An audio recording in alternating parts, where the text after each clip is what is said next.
up until the Kimberley mines were discovered in South Africa in the 18th and 19th centuries, India, especially Golconda, was the only known source of diamonds in the world. Dr. Bhattacharya, let me begin with you. Now, there are various points of consideration. We can talk about the office building per se and why it's the biggest and the grandest. But that's interesting. What is really important is the statement of intent. When we talk about places in China, that you go one place and name the electronic in the world, it's all there in one spot. You can walk the streets and pick up parts in half an hour to make the latest iPhone. What is the statement of intent that has just come out of this village near Surat? Let me go back to the first time that Prime Minister Modi became the Chief Minister of Gujarat more than 2 decades back, when we were there to meet him to discuss about digital and about IT.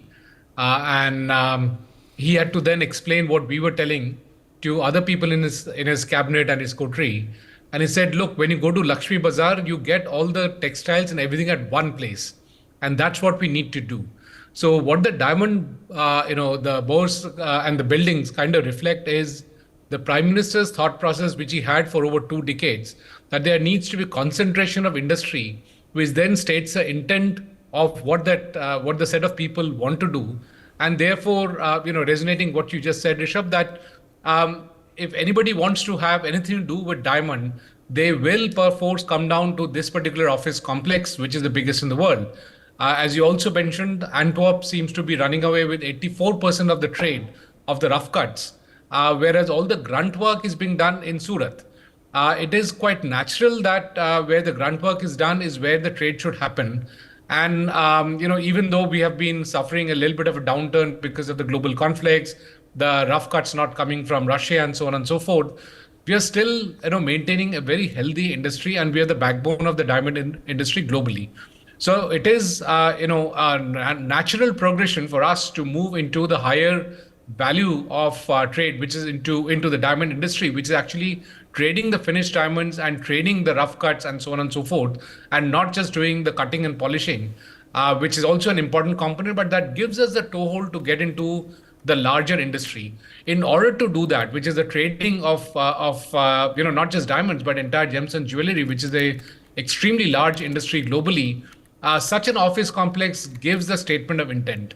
On top of it, if you look at the connectivity that's happening between Surat and Mumbai, between Surat and all other cities, there's excellent set of connectivities coming up and has already come up. It's not even something in process, it's already there.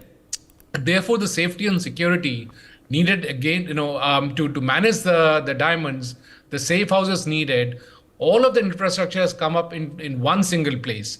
So if anybody anywhere has to do anything to do with diamonds, they have to come down to Surat, to this particular building complex, and efficiently get that trade done. Okay. All right. So let me get Dr. Jaijit into this. Dr. Jaijit, we at a governance level understanding the very well proven concepts, not only of the economies of scale, but of the network effect, that we are now seeing these things in action. Absolutely. For example, let me take this small example that we kind of emptied out the small diamond mines in Australia. We were the largest consumers. 95% would come to us, like in Surat, and they would polish and send it out. Those entire set of small diamond mines have got finished and we have consumed it. But it leads to the next level or next set of diamonds, which is lab-grown diamonds, which is coming in. And when we have more skilled workers at one place, we have got, we end up getting more connectivity. Entire economy starts getting dependent on that particular place. Then automatically the next technology, the next customer, the next design of jewelry, all of that starts coming to the same place because the cost becomes lower and lower.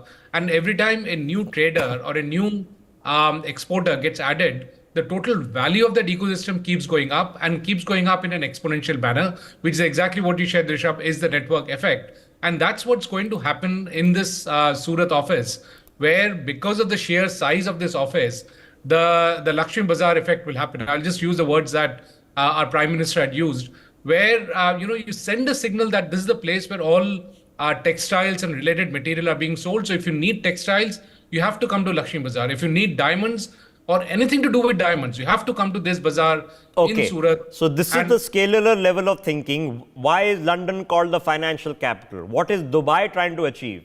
I was recently in Dubai and I realized that, yes, the infrastructure is nice, but the roads are not as wide as there in New Delhi. Why is there so little traffic? Is it just because it's better organized? Then it sunk into me that the reason there's almost no traffic, both coming in, going out, traveling around Dubai, is because there are no trucks. As soon as you step out after 9 p.m. in Delhi, you are choked with trucks, the movement of goods, because production is happening here. The only thing they're producing out of Dubai, well, a little bit of oil out of Abu Dhabi, is services. Now, this is an important consideration for us over here. Now, let me take it up a step forward. Jaijit, I just mentioned lab-grown diamonds. Okay, in 2022, the biggest lab-grown diamond was grown out of Surat, 30 carats. They beat the record in 2023 at 50 carats. It's called the Shipra diamond. It's the world's largest lab-grown diamond, and it's made by a company known as Ethereal Green. 50 carats, flawless, lab-grown diamond. So now we are thinking very realistically that right next to the plot on this Surat Bourse should now germinate the world's largest lab-grown diamond manufactory. If I quote IIT Madras, they coined a term called Diamondtronics, which is the combination of the whole technology of lab-based diamonds and the electronics related to it. So when we start talking about lab-based diamonds, it's not just the production, Rishabh, but also the entire research along with it that is needed. So today it's 50 carats. Tomorrow it may go up to 100 carats. And do keep in mind that diamond is used not just for jewelry, but also for many electronics applications, many drilling applications, industrial applications, and so on and so forth. So if you're able to produce very cheap diamonds using these technology, which typically are called the black diamonds, when they're mined diamonds, these are called black diamonds because they're not used for jewelry. But imagine, if you can create these cheap diamonds also for the industrial purposes, as well as for the high-grade jewelry, and the entire supply chain of research, technology, creation of the machines, production, all of that starts getting concentrated at one area that will lead to an explosion of innovation happening.